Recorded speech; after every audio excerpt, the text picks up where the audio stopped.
My Hello everyone, parents said I was welcome to too poor for Storytime. college. Before we dive They into said today's it story, out loud. subscribe to the At the channel, dinner hit table, bell in icon. front of everyone, they said it like it was a fact, like it was final, like my life had already been decided for them. And maybe that night, part of me believed them. But here's what they didn't know. That moment didn't break me. It built me. And years later, I sat at that same dinner table, same chairs, same plates, same family. But everything else had changed. I had built a company worth $2.8 million, and they were the ones asking me for help. I didn't yell. I didn't remind them of what they said. I just sat there, calm, and let the silence do the talking. If you've ever been told you weren't enough by the people who were supposed to believe in you most, stay with me, because this story isn't just mine. It belongs to every person who was counted out before they even got started. My name is Daniel. I grew up in a small town in Ohio. We weren't wealthy, we weren't middle class either. We were the kind of family that counted change before grocery trips. My father worked at a warehouse loading dock. My mother cleaned houses on weekends to help with rent. They worked hard, I never doubted that. But somewhere along the way, hard work turned into exhaustion, and exhaustion turned into frustration. And that frustration had to land somewhere. Most of the time, it landed on me. I was the oldest of 3 children. My sister Maya was 2 years younger. My brother Chris was 7 years behind me. I loved them both. I still do. But being the oldest meant something different in our house. It meant you were the test subject, the first experiment, the one who got the lessons that hadn't been figured out yet. I understood that later. Back then, I just felt the weight of it. By the time I was 16, I had already started thinking about what came after high school. Not because I was ambitious in some loud, obvious way, but because I knew staying in that town, in that cycle, wasn't something I could afford emotionally. I wanted more. Not in a greedy way, in a desperate, quiet survival kind of way. I used to sit in my room after school and watch videos online about people who had started businesses, small ones at first, printing services, handmade goods, local service companies. I didn't understand all of it, but I felt something when I watched those videos. A kind of pull, like something in me recognized the path I hadn't been shown yet. I started researching college programs, business administration, entrepreneurship, marketing. I wasn't sure which direction, but I knew I wanted to learn the language of building something. I printed out applications, I read about financial aid, I found out about grants for first-generation students. I stayed up late filling out practice essays. I told no one at first, not because I was secretive, but because I knew the reaction I might get, and I wasn't ready to defend myself yet. The first red flag came on a Tuesday evening in November. I was 17. I had just come home from school with a packet of information about a state university about 3 hours away. It wasn't an Ivy League school. It wasn't even the most well-known program, but it had a solid business department. The tuition was manageable with financial aid. I had done the research. I knew what I was bringing to the table. I set the packet on the kitchen counter and waited for dinner. My father came home. He washed his hands. He sat down. My mother served food, and I slid the packet across the table with both hands, the way you hand something important to someone. My father looked at it for about 10 seconds. He didn't pick it up. He didn't read it. He pushed it back toward me with 2 fingers, like it was junk mail. He said, "We don't have money for that." That was it. No question, no curiosity, no, let's look at this together. Just a door closing before I even got to knock. I said, "There's financial aid. I've already looked into it. It could cost very little out of pocket." He shook his head. My mother kept eating.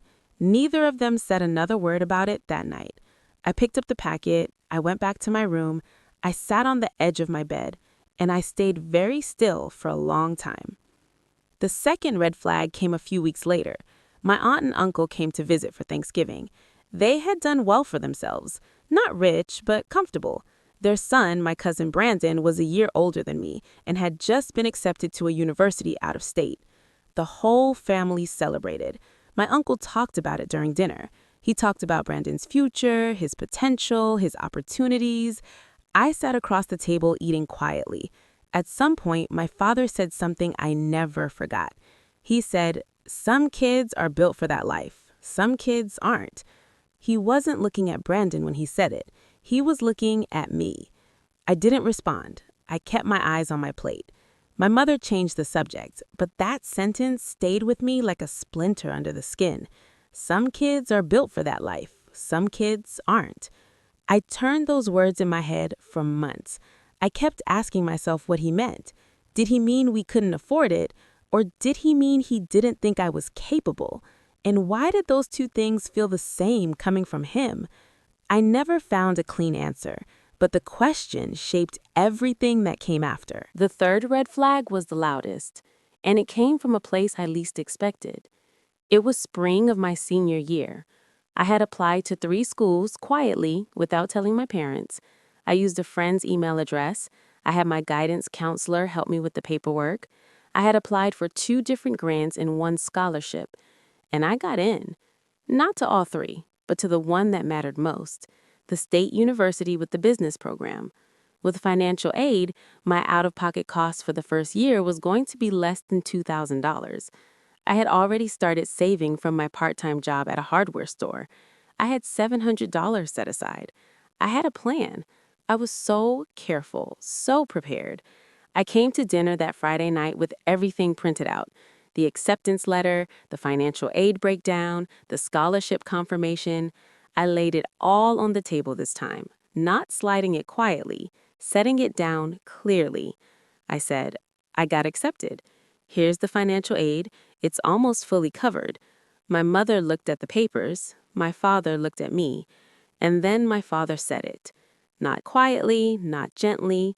He said it in a flat, tired voice that somehow made it worse. He said, "You're too poor for college, Daniel. People like us don't do that. You need to get a real job and help this family." My sister looked down.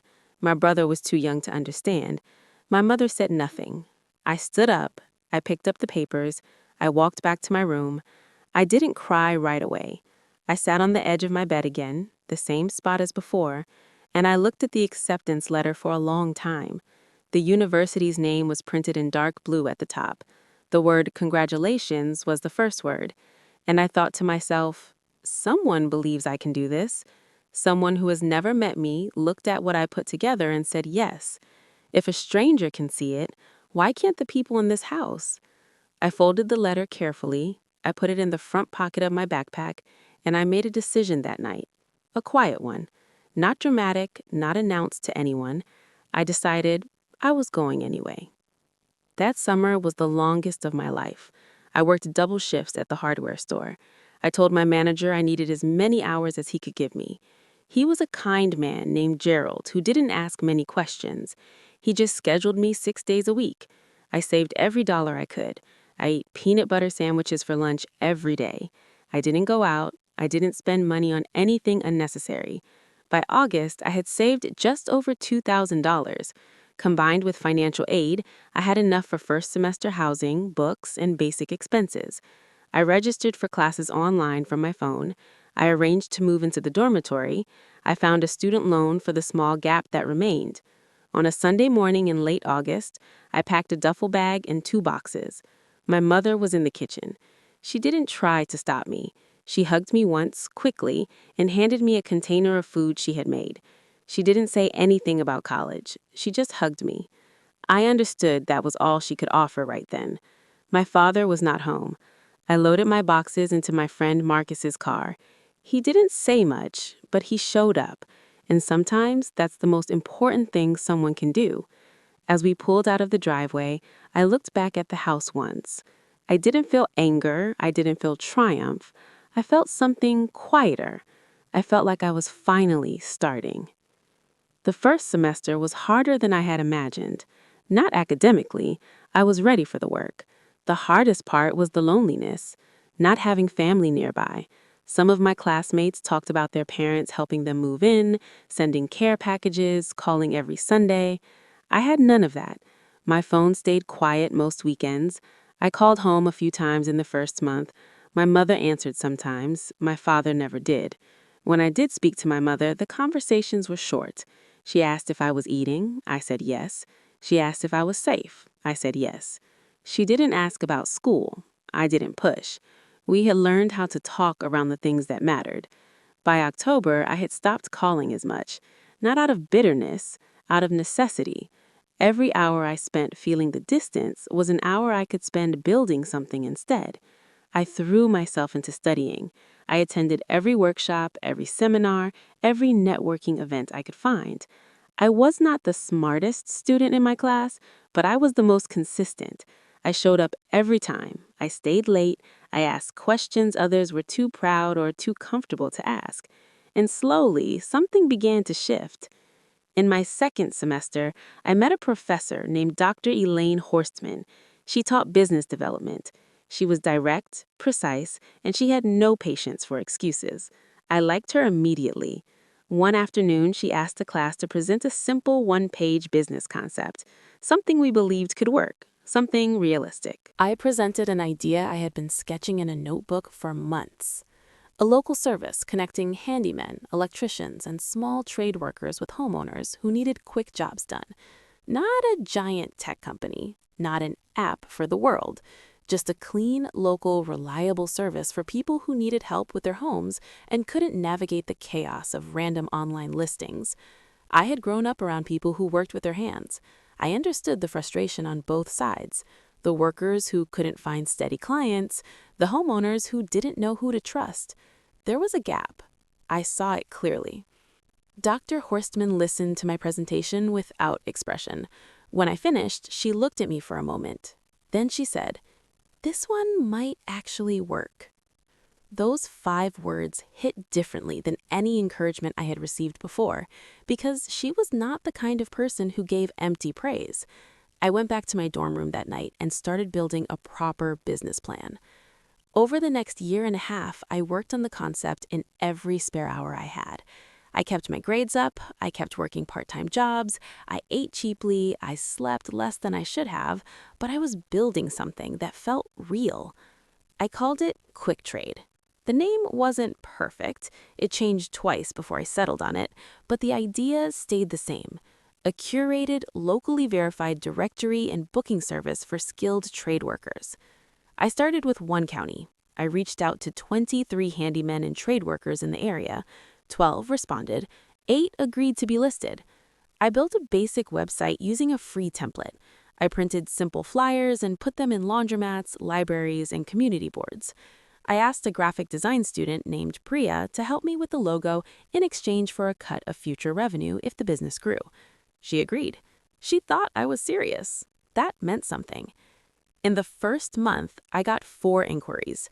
In the second month, I got 11. By the end of the third month, I had processed my first real transaction. A homeowner paid $60 through the platform. The trade worker got $50. I kept $10. $10. My first $10. I took a photo of the confirmation screen on my laptop. I didn't post it anywhere. I just saved it because I knew what it meant. It meant the idea worked. It meant someone had paid real money because of something I had built. No one gave me that. I made it. The growth was not immediate or dramatic. It came in slow, steady waves. I spent my junior year refining the platform, adding features, learning from every mistake. I got rejected for a small business grant twice before I was approved for one on the third attempt. I used that money to improve the website and run local ads. I partnered with a community college in a neighboring town to offer a listing discount to their trade program graduates. 42 new workers joined the platform in 1 month. Word of mouth spread faster than I had expected. Homeowners trusted the platform because the workers were verified. Workers trusted the platform because the payments were clean and reliable. I was running this entire operation from a shared apartment with 3 other students. My desk was a folding table I bought for $15 at a thrift store. My chair was borrowed. My laptop was 3 years old and slow. But the platform worked, and it kept growing. By the time I graduated, QuickTrade had over 300 verified workers listed across 4 counties. Monthly transactions had crossed $12,000. I had hired 1 part-time contractor to help with customer support. I had just been accepted into a small business accelerator program that offered mentorship and a $30,000 seed grant. I walked across the stage at graduation. I had no family in the audience. My mother wanted to come, but the bus fare and the hotel were more than she could manage. I understood. I took a photo with Marcus, who had graduated the same day. We went out for cheap pizza afterward. I called my mother from the parking lot. She cried a little. She said she was proud of me. I held that call together as long as I could. Then I went back to my apartment and started preparing for the next phase. The accelerator program changed everything. Not because it handed me anything, but because it put me in rooms with people who took me seriously. My mentor was a man named Robert Chen. He had started and sold 2 companies before 40. He was patient, blunt, and genuinely invested in seeing me succeed. He challenged every assumption I made. He pushed me to think beyond 4 counties. He helped me understand what investors needed to see. He told me once that the biggest mistake early founders make is confusing motion for progress. I wrote that down. I never forgot it. Over that year, I rewrote the business model 3 times. I expanded to 11 counties. I added a subscription option for frequent homeowners. I introduced a rating system that increased trust significantly. I hired 2 full-time employees. Revenue crossed $100,000 in a single month for the first time on a Tuesday afternoon in March. I was in a coffee shop when the dashboard updated. I stared at the number for a long time. Then I closed my laptop and took a walk outside. The air was cold and clean. I thought about that acceptance letter folded in my backpack years ago. I thought about the word congratulations printed in dark blue. I thought about a 17-year-old boy sitting on the edge of his bed deciding something quietly. I smiled a little, not for anyone else, just for him. The company kept growing, not without difficulty. There were months when cash flow was tight. There were employees who left unexpectedly. There were technical failures at the worst possible moments. There was a period when a competitor launched a similar product with significantly more funding, and I spent 3 sleepless nights trying to figure out how to respond. I responded by doubling down on what made quick trade different: the personal, local, human element, the verified trust, the community reputation. We were not the biggest option. We were the most reliable option. That positioning held. By the time I was 26, 2 years after graduating, Quick Trade had been valued at $1.4 million. By 27, following our second funding round and expansion into 2 additional states, the valuation had crossed $2.8 million. I was not a billionaire. I was not on any magazine covers. I didn't own a penthouse. I had a decent apartment, a used car I liked, a team of 9 people I respected deeply, and a company that had been built out of $10 on a slow-loading laptop at a folding table in a shared apartment. That was enough. More than enough. It was everything. The dinner happened on a Saturday in October. My mother had called 2 weeks earlier. Her voice was different than usual, quieter, careful. She said the family was having trouble. She didn't go into detail on the phone. She asked if I could come home for dinner. She said everyone would be there. I paused when she said that. Everyone. I knew what that meant. My father would be there. I had not sat at that table with my father in almost 5 years. We had spoken briefly, twice, by phone. Short, surface-level conversations. How are you? Fine. Okay. Take care. There had been no real conversation, no acknowledgement, nothing that came close to addressing what had been said at that table all those years ago. I sat with the phone in my hand for a while after my mother called. I thought about not going. I thought about staying in my city, in my life, and letting the distance stand. But that wasn't who I wanted to be, not because I owed them anything, but because avoidance had never really been my answer. I had spent my life leaning into hard things, not away from them. And whatever was waiting at that table, I could face it. I drove home on a Saturday morning. The drive took just under 3 hours. I listened to a podcast. I stopped for coffee. I was calm. The town looked the same as I remembered. Small, a little tired around the edges, but familiar in a way that still sat somewhere deep in my chest. I parked outside the house. I sat in the car for a moment. Then I got out and walked to the door. My mother opened it before I knocked. She hugged me for a long time. She looked older, softer somehow. Her eyes were wet at the corners, and she wiped them quickly, like she didn't want me to notice. I noticed. I carried it gently and said nothing. My sister Maya was there with her husband and their daughter. Her daughter was 3 and immediately grabbed my leg and said my name in the way small children say things, loud and certain. I picked her up and she patted my face with both hands. That helped. That helped more than anything else in those first few minutes. My brother Chris was there too. He was 19 now, taller than me by 2 inches. He shook my hand and then pulled me into a hug. I hadn't expected that, and I held on a second longer than I planned. My father was in the living room. He stood up when I walked in. He looked at me. I looked at him. He had aged more than I expected. His hair was almost completely gray. His face carried a tiredness that went beyond the physical.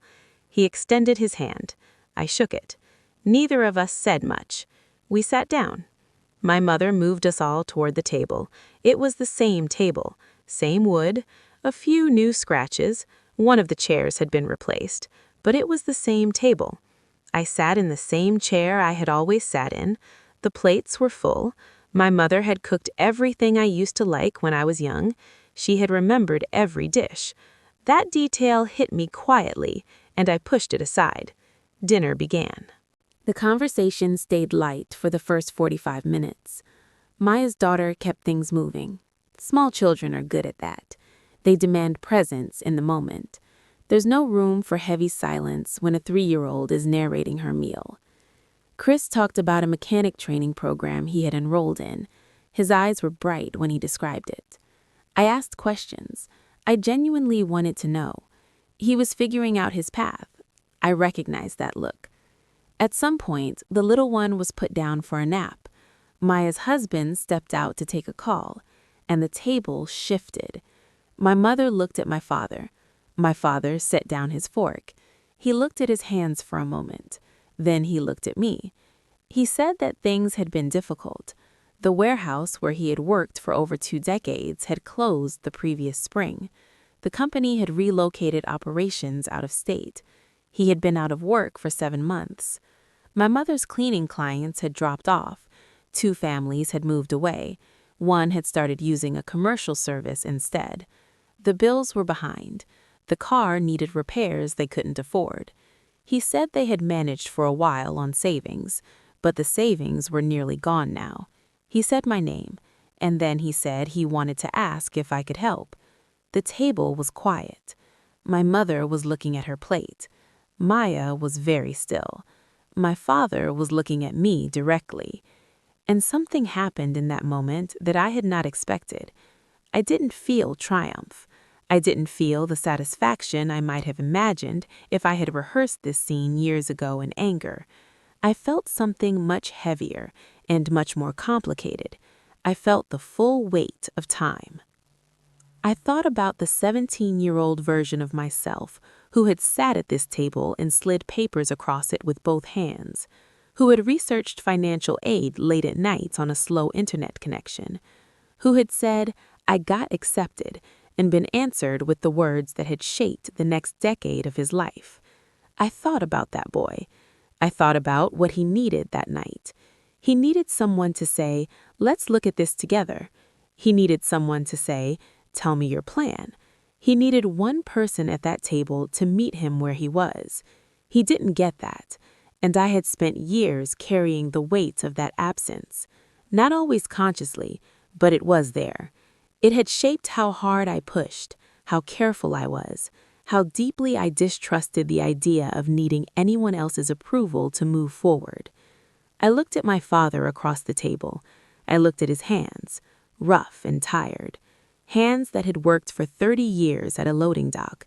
hands that had provided in the only way he knew how, hands that had pushed a packet of papers away with 2 fingers one November evening. And I understood something in that silence that I hadn't fully understood before. He hadn't rejected me because he thought I was incapable. He had rejected the idea because he was afraid. He was afraid of the cost, afraid of the risk, afraid of hope, maybe, because in our family, hope had a way of disappointing you if you held it too long. He had never been taught a different way. He had passed down the only vocabulary he had. That didn't make it right. It didn't erase what those words had done, but it made them less about me. And that shift, quiet as it was enormous. I didn't make him wait long. I looked at him, and I said, yes. Just that. One word. He exhaled slowly. My mother looked up. Maya reached for her husband's empty chair and steadied herself on it. I said I would cover the most pressing bills. I would arrange a monthly transfer to help with the basics until he found work. I would look into the car situation and figure out a reasonable solution. I said it plainly and calmly, not with drama, not with conditions attached, not with a list of grievances spoken aloud. My father looked at me for a long moment. Then he said, "Thank you, Daniel."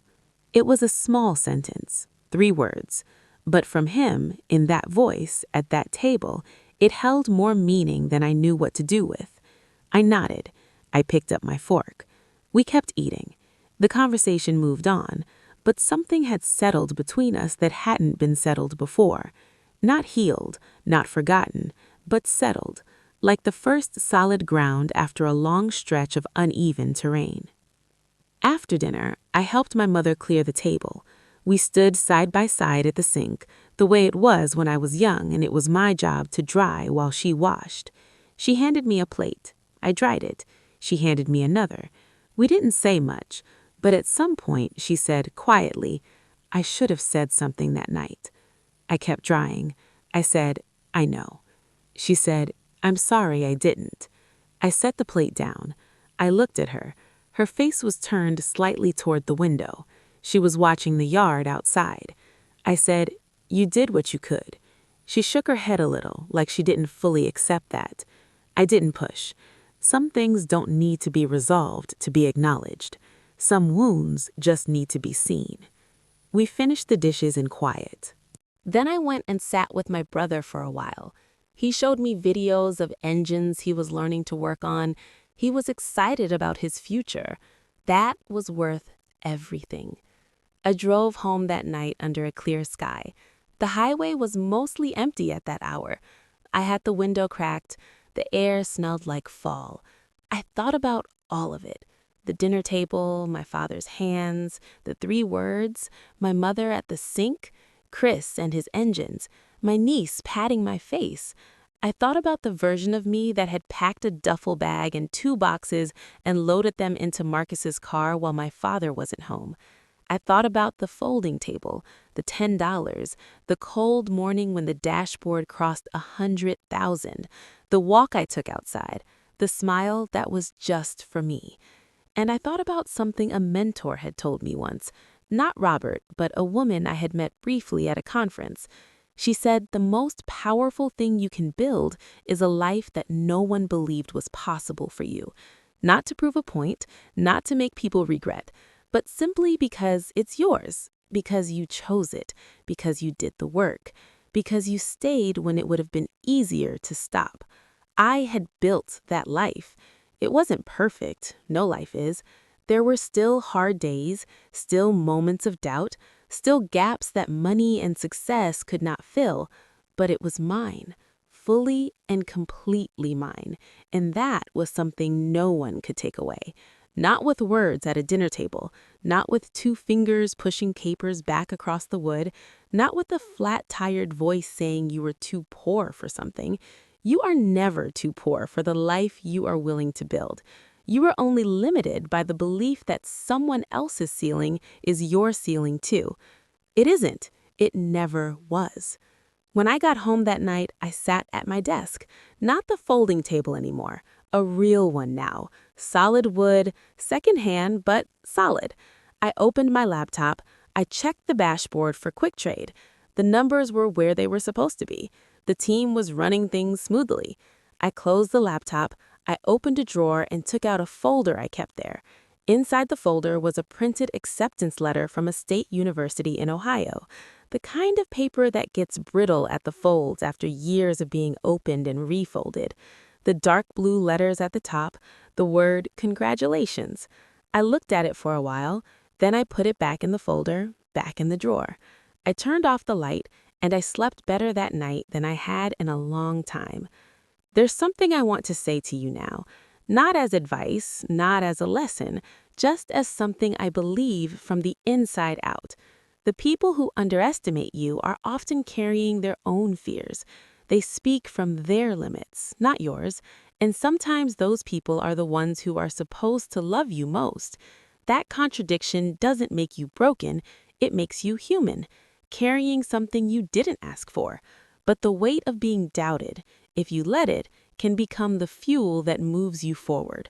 Not out of bitterness, not out of a need to make anyone feel small, but out of a deep, private, unshakable understanding of your own worth. You have to find that on your own.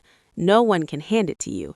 Not a college acceptance, not a valuation number, not a moment at a dinner table where the dynamic finally shifts.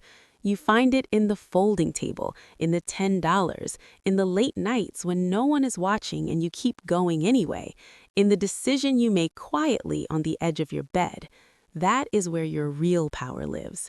Not in the moment someone finally believes in you, in the moment you decide you don't need them to. I still think about that dinner sometimes, not with heaviness, just as a memory that has settled into the past where it belongs. My father found part-time work a few months later. He and my mother are managing better now. We talk occasionally. The conversations are still short, but warmer than before. There's something in his voice now when he says my name, a respect that wasn't there. I didn't build my company to earn that, but I won't pretend it means nothing. It means something. It just means less than it would have if it were the reason I started. The reason I started was that 17-year-old boy with a full heart and a folded packet sitting across from a closed door. I built the company for him, and every day it keeps running, it keeps showing him it was possible. Quick Trade is still growing. The team is 12 people now. We have a board, processes, and a mobile app in development. It looks like a real company. I still find that remarkable sometimes, like seeing your own handwriting on something important and not quite believing you wrote it. I wrote it. Every line, every late night, every folding table hour. And the story isn't finished. It's still being written. That's the part I love most. If any part of this story connected with something you felt, I'd really love to hear from you. Drop a comment below. Tell me what part stayed with you.